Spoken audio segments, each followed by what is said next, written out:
Hello guys, welcome to my Rishi tech channel. आज हम जो है ट्रांसफॉर्म डेटा समझेंगे पावर बीआई के अंदर। अच्छा, ये ट्रांसफॉर्म डेटा बेसिकली बनाया क्योंकि ये वजह क्या है। देखिए, जब हम हमारा क्लाइंट जो है वो एज अ डेटा मांगता है और वो बोलता है कि मुझे एज अ ग्राफ नहीं चाहिए, एज अ टेबल व्यू मुझे चाहिए, जिस तरह लाइक एक्सेल के अंदर आपको डेटा होता है उस तरह का। तो फिर आपको मुश्किल होती है ये किस तरह से होगा। ठीक है, तो फिर पावर बीआई के अंदर ये फीचर है कि हम एक्सेल की तरह इसको यूजिंग कर सकते हैं। तो उस वर्ड को हम जो ऑप्शन का नाम है वो है ट्रांसफॉर्म डेटा। तो यहाँ पे आपको दिख रहा होगा ट्रांसफॉर्म डेटा, इस पर हम क्लिक कर लेंगे।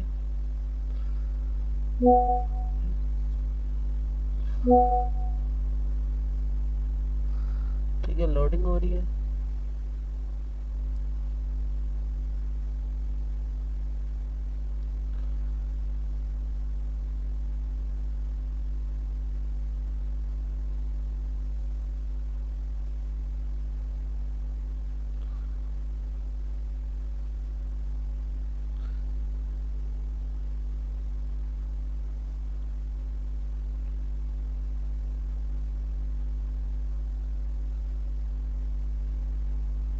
काफ़ी टाइम ले रहा है,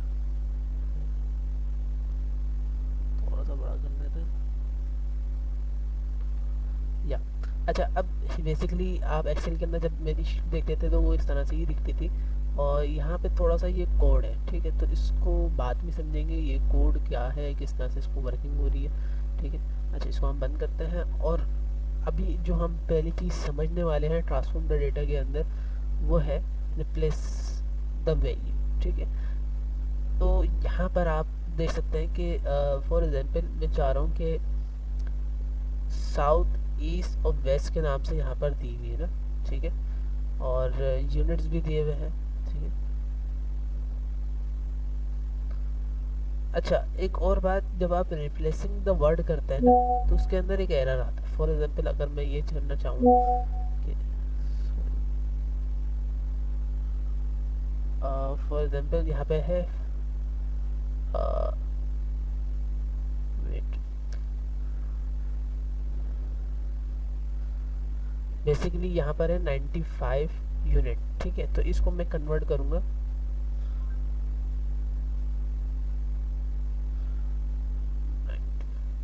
ठीक है, इसको मैं कन्वर्ट करूँगा किसमें, वर्डिंग के अंदर। तो लेट्स सी, इसको मैं सेलेक्ट कर लेता हूँ इस कॉलम को। और यहाँ पे आप ट्रांसफॉर्म में जाएंगे। ठीक है, ट्रांसफॉर्म में जाने के बाद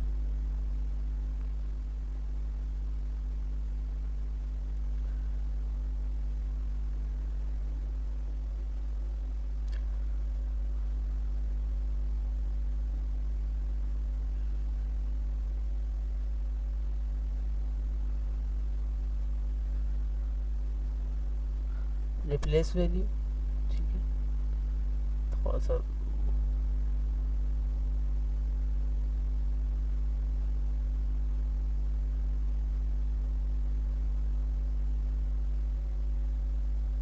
और यहाँ पे हम वैल्यू दे देंगे। ठीक है, अब वैल्यू बेसिकली क्या है कि इस रो को मैंने सेलेक्ट किया हुआ है, इसको पता चल गया कि इस रो के ऊपर काम हो रहा है। ठीक है, सेलेक्ट करना होता है फिर काम होता है। अच्छा जी, यहाँ पर मैं चाह रहा हूँ कि 95 को रिप्लेस विथ क्या करते हैं, 95 इस तरह से कर दें। ठीक है, तो यहाँ पे बेसिकली एरर देना शुरू हो गया कि नंबर 2 अल्फ़ाबेट में कन्वर्ट नहीं होगा। ठीक है, अच्छा, अब हम आ जाते हैं अल्फ़ाबेट टू नंबर। ठीक है, अल्फ़ाबेट टू नंबर यहाँ पे पॉसिबल है। फॉर एग्जांपल मैं यहाँ पे ईस्ट सेंट्रल और ये सब लिखा हुआ है, तो मैं ईस्ट वाले को क्या करना चाह रहा हूँ कि इसको रिप्लेस करना चाह रहा हूँ, रिप्लेस द वैल्यू। और यहाँ पे मैं लिखा हुआ ईस्ट ईस्ट, और यहाँ पे मैं कर दूंगा इसको 1। ठीक है, 1 से मुझे याद रहेगा कि ईस्ट की तरफ मेरा इशारा, तो मैंने इसको कर दिया 1। ओके करूँगा, तो यहाँ पे आप देख सकते हैं ईस्ट जहाँ लिखा हुआ था रीजन में वो सब 1 1 हो चुका है। ठीक है, तो ये रिप्लेसिंग का काम करता है। उसके बाद यहाँ पे हम आगे देखते हैं।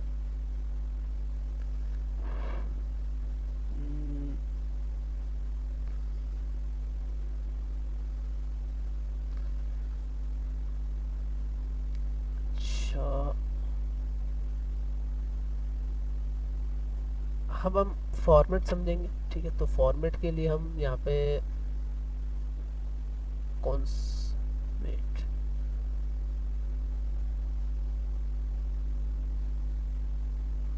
या फॉर्मेट या मैं ढूंढ रहा था। अच्छा, अब फॉर्मेट बेसिकली इसको तो मैं कर लेता हूँ कंट्रोल Z, क्योंकि मुझे इस तरह का नहीं चाहिए डेटा। ये इसको हम दोबारा सेलेक्ट करते हैं और रिप्लेस वैल्यू पे हम क्लिक करते हैं दोबारा।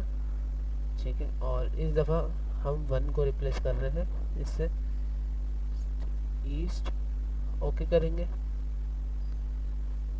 ठीक है, ये चेंज हो गई है। अच्छा, बात ये थी कि मैंने अभी कुछ टाइम पहले क्या बोला कि जो हमने अभी रिप्लेस किया है, सॉरी, अल्फ़ाबेट टू नंबर तो कन्वर्ट हो जाता है, नंबर टू अल्फ़ाबेट कन्वर्ट नहीं होता। बेसिकली जो हमने रिपीट करा है ना, वो हम यहाँ पे वर्किंग कर सकते हैं। फॉर एग्जांपल अभी मैंने ये वर्किंग की है, ठीक है, इसके अंदर लेयर्स बनती चली जाती है। जो अभी मैं वर्किंग करता जाऊँगा उसके अंदर लेयर्स बनती चली जाती है। फॉर एग्जाम्पल ये मैं कट करता हूँ, ठीक है, तो 1 हो गया, और इसको भी मैं कट कर दूंगा, यानी कि जो मैंने अभी काम किया था वो वापस अपनी जगह पर आ जाएगा। ठीक है, तो इस तरह से ये काम होता है। ठीक है, स्टेप्स में। अच्छा जी, उसके बाद फॉर्मेट आ जाता है। फॉर्मेट क्लिक कर लेते हैं। मैं यहाँ पे फॉर्मेट के अंदर अपर केस करना चाह रहा हूँ तो सब अपर केस हो जाएंगे इस कॉलम वाले। ठीक है, और लोअर केस करना चाह रहा हूँ तो लोअर केस हो जाएंगे। ठीक है, यहाँ पे क्या हो रहा है, लेयर्स बनती चली जा रही है। यहाँ से मैं लेयर्स को डिलीट करूँगा, वो पुरानी वाली भी चलेगी, उसके बाद उसको डिलीट करूँगा तो ये उस हालत में आ जाएगी। इसके अंदर कंट्रोल Z नहीं होता, यहाँ से क्रॉसिंग करना पड़ती है। ठीक है, जो आप सेटिंग कर लेते हैं वो यहाँ से क्रॉस करेंगे आप, और ये चेंज हो जाएंगी। ठीक है, अच्छा जी, यहाँ पे और भी ऑप्शन है काफ़ी ज़्यादा, तो आप इसको खुद से भी एक्सप्लोर कर सकते हैं। अच्छा जी, अब हम एक्सट्रैक्ट समझेंगे। एक्सट्रैक्ट बेसिकली मैं ये चाह रहा हूँ कि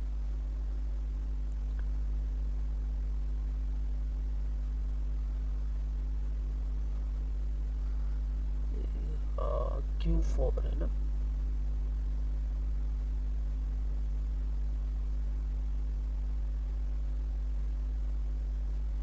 बल्कि हम इसी पे करते हैं। ठीक है, एस्ट्रैक्ट रीजन के अंदर एस्ट्रैक्ट पे हम क्लिक करेंगे, और यहाँ पे दो चीज़ें आ जाती हैं, फर्स्ट करेक्टर्स और लास्ट करेक्टर्स। तो आपकी मर्जी है, मैं यहाँ पे फर्स्ट करेक्टर करना चाह रहा हूँ। ठीक है, तो ये पूछ रहा है कि फर्स्ट करेक्टर कितने शो होना चाहिए, मैं बोलता हूँ 2 शो होना चाहिए।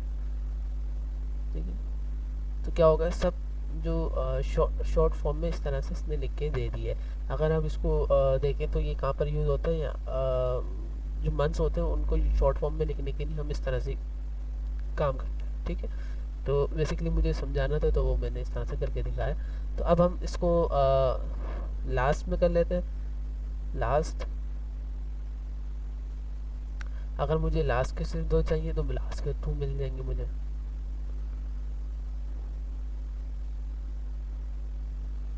ठीक है, तो इस तरह से ये वर्किंग करता है। तो इसको भी मैं यहाँ से कट कर दूंगा।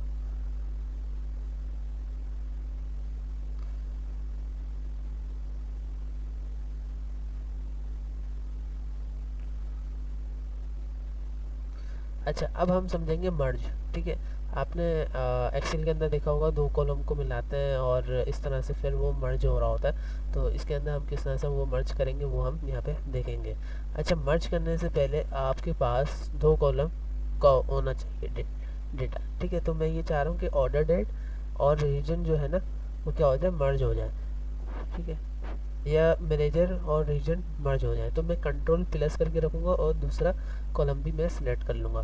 कंट्रोल प्लस करने से क्या होता है, 2 डेटा, जितने डेटा आप चाहते हैं वो मल्टीपल सिलेक्ट हो जाते हैं। जैसे कि आपने अपनी फाइल के अंदर देखा हो तो वहाँ पर भी इसी तरह का प्रोसेस होता है। जब आपको मल्टीपल डिलीट करने होते हैं तो कंट्रोल दबा के सिलेक्ट करते रहते हैं और मल्टीपल डिलीट्स हो जाते हैं। ठीक है, तो यहाँ पे हमने इस दोनों को सिलेक्ट किया और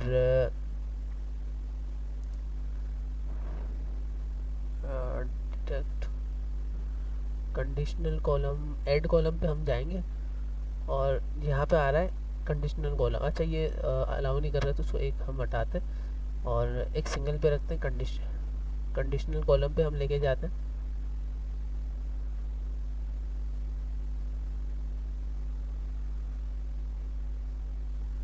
ठीक है,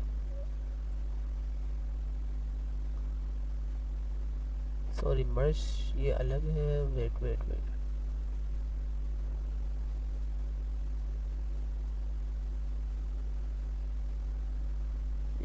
कॉलम नेम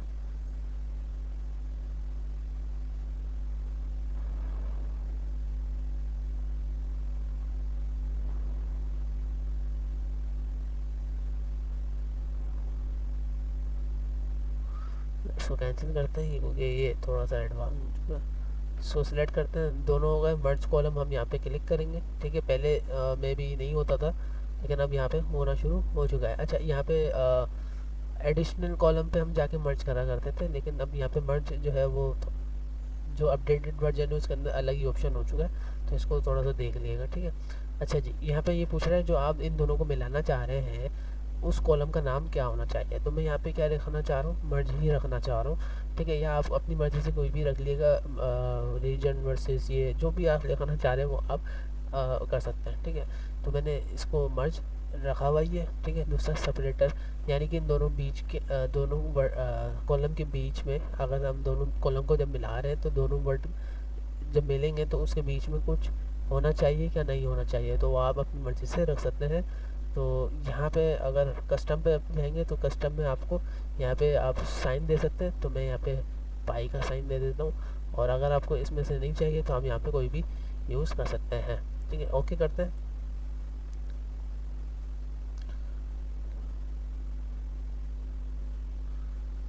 तो यहाँ पे हम देख लेते हैं एंड में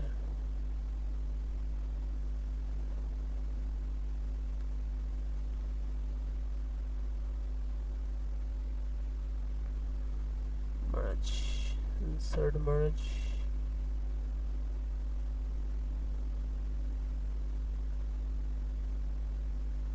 अच्छा ये सब कॉलम जो है ना वो बेसिकली ये काउंट करिए। मैंने वहाँ पे मैं टेबल बनाया था, तो इस वजह से ये सारे कॉलम काउंट करिए। अगर आपका डेटा सही होगा यहाँ पे इंपोर्ट करते हुए तो फिर वो इस तरह का इशू नहीं होगा। मेरे पास मसला ये हुआ कि यहाँ पे टेबल बना हुआ है सारा ना, तो टेबल की वजह से ये इशू हुआ है कि ये सारे कॉलम इसने काउंट कर लिए और यहाँ ये कॉलम काउंट नहीं करने थे मैडम। तो यहाँ पे आप देख सकते हैं आखिर में इसने मर्ज का कॉलम बनाया है और उसके अंदर बीच में पाई का साइन रखा है इस तरह से। तो क्या हुआ कि रीजन और क्या हुआ मैनेजर जो है वो मर्ज हो चुके हैं, ठीक है। तो इस तरह से आप अपना डेटा मर्ज करवा सकते हैं। दूसरी चीज़, इसको हम बंद करते हैं, हमें नहीं चाहिए, ठीक है। फिर दोबारा आते हैं अपने डेटा की तरफ। और अच्छा, इसके अंदर आपने ये देखा कि इतना वो नहीं है जो आप समझ रहे थे कि ये बहुत मुश्किल होगा। अच्छा, अब यहाँ पे हम फ़िल्टरिंग समझेंगे और सॉर्टिंग समझ रहे हैं। तो फ़िल्टरिंग एंड सॉर्टिंग के अंदर ये है कि आप यहाँ पे आप देख सकते हैं कि ये एरो आपके पास आ रहा है। इसको जब आप क्लिक करेंगे तो इसके अंदर यहाँ पे सॉर्टिंग आ रहा है, ठीक है। सॉर्टिंग वाइज कर सकते हैं, असेंडिंग यानी कि A to Z आप लेके जा सकते हैं, ठीक है। तो नल वाले ऊपर आ गए और उल्टा एन से। और अगर आप इसको डिसेंडिंग करेंगे तो यहाँ पे उल्टा शुरू हो जाएगा, ठीक है।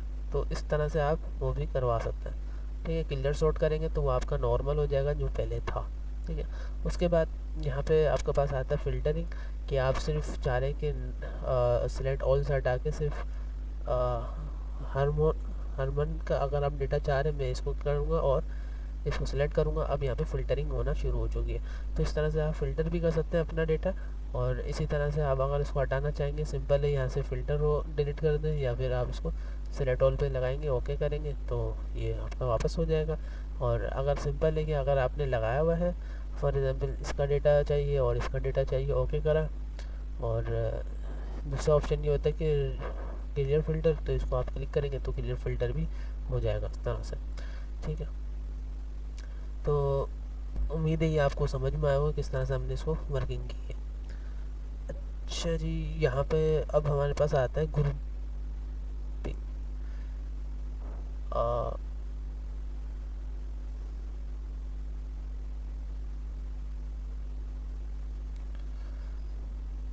अच्छा, ग्रुपिंग बेसिकली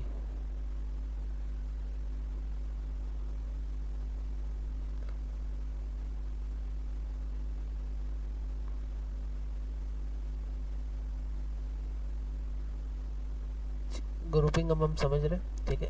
और मैं एक यूनिट का एवरेज निकालना चाह रहा हूँ, ठीक है। यूनिट प्राइस नहीं, यूनिट्स, ठीक है। ये रहे यूनिट्स, इसको मैं सेलेक्ट कर लूँगा। उसके बाद ग्रुप बाय में करूँगा, ठीक है। यूनिट्स हमारा सिलेक्ट हो गया है। काउंट हमने निकालना है तो काउंट के हिसाब से आप यहाँ पे रख सकते हैं। और दूसरा आपने इसका सम निकालना है तो सम आप रखें ऑर्डर डेट के साथ, ठीक है। तो ऑर्डर डेट के साथ आप इसको कर सकते हैं या कोई भी आप अपने इसके साथ कर सकते हैं, ठीक है। और यहाँ पे मैं इसको करूँगा ओके। तो इसने डेट वाइज निकाल के बता दिया कि भाई ये इतनी थी सेल निकली है डेट वाइज। और जैसे ठीक है। अच्छा, अब बेसिकली अब दूसरा तरीके हम करते हैं ग्रुपिंग का, और इसके अंदर हम दोबारा जाते हैं ग्रुप बाय, और दोबारा मैं इसको रखता हूँ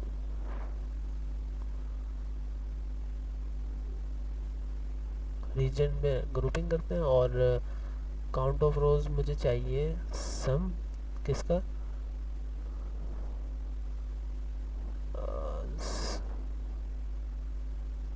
सेल्स का, ठीक है। सेल्स बेसिकली किधर है हमारे पास, सेल्स अमाउंट, ठीक है। ओके करेंगे तो इसने यहाँ पे ये सेल्स अमाउंट निकाल के दिखा दी कि इसके अंदर इतना डेटा निकला है, सेंट्रल के अंदर इतना डेटा, इतना सम इतनी अमाउंट निकली है, इसके अंदर इतनी अमाउंट निकली है, ठीक है। तो इसने टोटल सम काउंट करके दिखा दिए।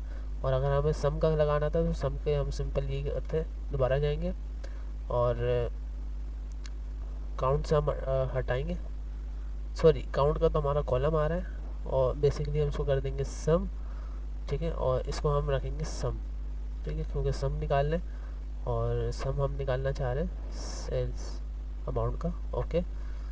तो यहाँ पे आप देख सकते हैं सेल्स, यहाँ पे सम का कॉलम बन गया, तो ये सब सेल्स यहाँ पे इस तरह से निकल रही है, ठीक है। इसको हम दोबारा ग्रुपिंग अनग्रुप कर देंगे, ठीक है। दोबारा एक ग्रुप दोबारा समझ लेते हैं कुछ और इस दफ़ा रीजन हम रख रहे हैं, ठीक है। और कॉलम नेम आप जो रखना चाहें वो रख सकते हैं इसका। और एवरेज निकालना चाह रहे हैं तो आप एवरेज भी निकाल सकते हैं, मैक्सिमम सेल और मिनिमम सेल भी आप निकाल सकते हैं, ठीक है। AVG मैंने रख दिया एवरेज, और बेसिकली मैं यूनिट पे रख लेता है, ठीक है। तो यहाँ पे इसने बता दिया कि 100 आउट ऑफ में से कितनी कितनी इस तरह से निकलनी है, ठीक है। यानी 53 इसमें से निकली है, 49 इसमें निकली है, 38 इसमें से निकली है, ठीक है। तो इस तरह से इसने निकाल के बता दिया ग्रुप एवरेज ना। तो उम्मीद है ये आपको समझ में आया होगा। उसके बाद अगर हम और आगे बढ़ते हैं, आज का लेक्चर इतना ही हम काफ़ी रखते हैं, ठीक है। वीडियो भी काफ़ी बड़ी हो गई है, तो मिलते हैं नेक्स्ट वीडियो में। अच्छा, यहाँ पे ये काफ़ी ज़्यादा टूल्स हैं, इसको आप यूज़ कर सकते हैं, ठीक है। और इसके अंदर ऐड कॉलम वाला भी आपका पास सेक्शन आता है, तो वो भी आप ट्राई कर सकते हैं, ठीक है। तो मिलते हैं नेक्स्ट वीडियो में, बाय बाय।